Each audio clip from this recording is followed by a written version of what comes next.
important, but just make sure that they are in fact taking the time. If you budget the day that they're only working 8 hours because they take an hour lunch, make sure they actually take the hour lunch. All right, employee or contractor, again, you have a very detailed handout. We have some other categories that we want to get through, but one thing that to bear in mind is this is a test where not all, this is a category where not all the government agencies agree.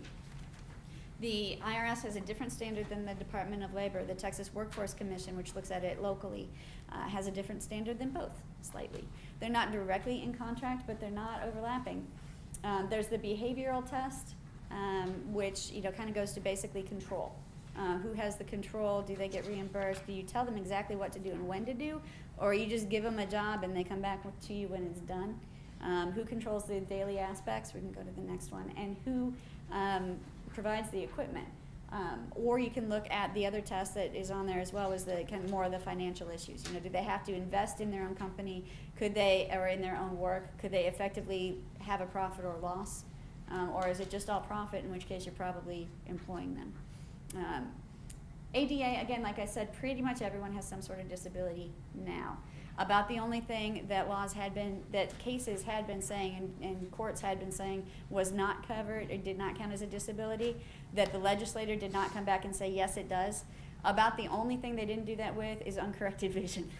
So people who wear glasses and contacts are not disabled because of that, but a lot of other reasons they are.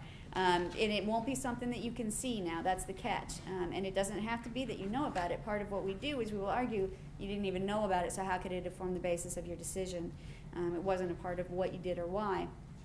But it could be that they have asthma. It could be that they are unable to have children. You're not going to see that. You're not going to know that, and you don't want to know that. But that's something that you won't know, you won't see. So assume that most of your employees could meet the definition of an employee with a disability. What you look for is, can they do the job? Can they do the essential functions of the job? And if you're going to have to argue over that, are your job descriptions up to date as to what the essential functions really are? Okay. Okay. So really the whole purpose of all that, again, was to highlight the potential risk for mistakes and loss for any regulation. And nothing about this specific, although this is part of recent legislation. But with errors come audits and penalties, which impact your business. And we want to make sure that you watch out for those things. So the next one, we're moving very quickly, not recognizing or acknowledging your employees. And that's in the basic areas: compensation, it's your base, variable, programs and benefits. As a small business, what are you able to do there? Recognition, whether it's formal or informal. You have a formal recognition program, or is it the spontaneous recognition along with time? And training, I like to talk about training because if people feel that they haven't been trained, they are more likely to say that you didn't help them, and they may get into the litigation side of employees. Kind of back up one, so I get that. And I would just say that my personal thought on training a lot of times is not only does it teach them what to do, but it tells them how much you care about what they're learning. And that I found over the years that 50% of anyone's satisfaction is the fact that you allowed them to be trained. If it was terrible training, they walk away saying, man, I knew that already. If it was good training, they walk away and say, I learned something from that. But bottom line was that you helped them develop themselves. And that's what buys you more capital than the actual training itself, in my opinion. Okay, go ahead to the next one. And then we're going to cover, if all of that fails and all that, and then we're into litigation. Mm-hmm. Now we're talking about documentation. So do you mind if I just go ahead and cover it and jump in?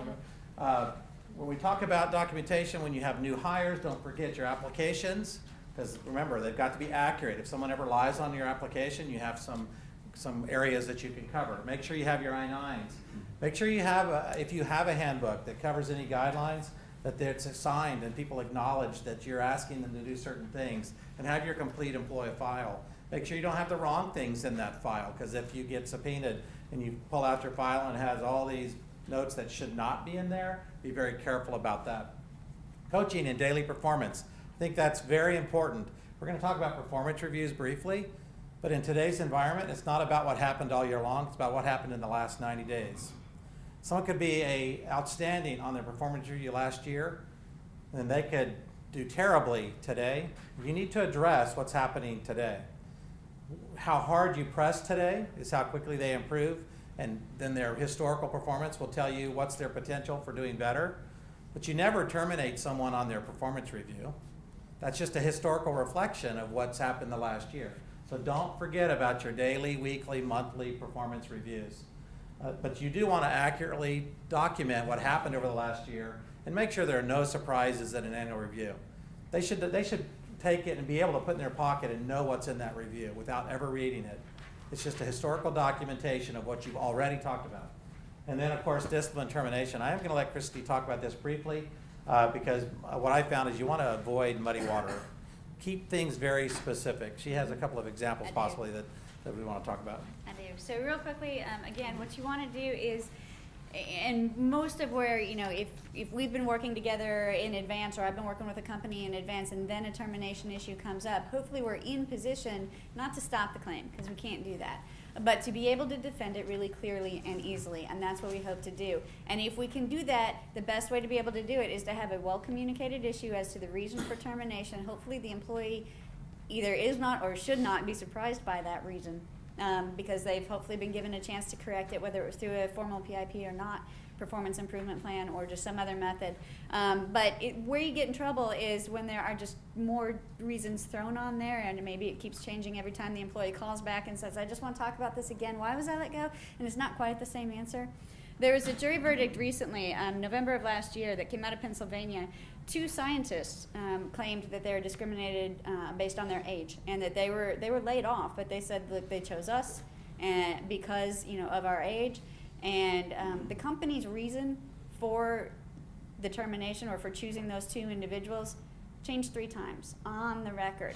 Okay, changed 3 times on the record. They had a trial. They went through a trial to a jury. Jury couldn't make a decision. It was a hung jury. The plaintiffs came back, tried it again. Okay, they go all the way through to a second jury. Well, now the plaintiffs know what the argument is, and so the plaintiff's attorney was saying, look, we knew they had 3 different arguments, and we hammered on that. And what we basically said was, the more explaining you have to do, the more trouble you're in. If you're telling the truth, you don't have to explain the truth. Same kind of thing. If you have kids, you may say to your kids, it's just a lot easier to remember if it's true. You don't have to make a plan to remember it. You don't have to practice your lines. But because they morphed their reasons in that, well, there was a problem with funding. Well, there was a problem with funding, but not the funding that covered those positions, and that was provable. Well, their performance went down on one task for one of them, but overall they had exceeds expectations reviews. Ended up resulting in a $6.2 million jury verdict, okay, on 2 age discrimination claims. So bear in mind those things. The simpler, the better. If you're telling the truth, you don't have to remember it, and you don't have to explain as much.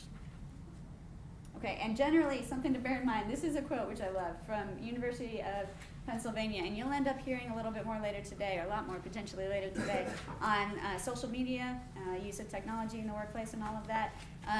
Bear in mind, generally, and this is accurate, the law is at least 5 years behind technology as it's developing. Does email count as a memo? Well, yes, now we know that. Well, what about a text? What about an instant message? What do you do about Twitter? If someone's on Facebook while they're at work, can I fire them for that? Maybe. Depends on your policies, that sort of thing. So bear in mind that the law's trying to catch up. It's not there yet. And it honestly probably never will be entirely in sync because there'll be new technology.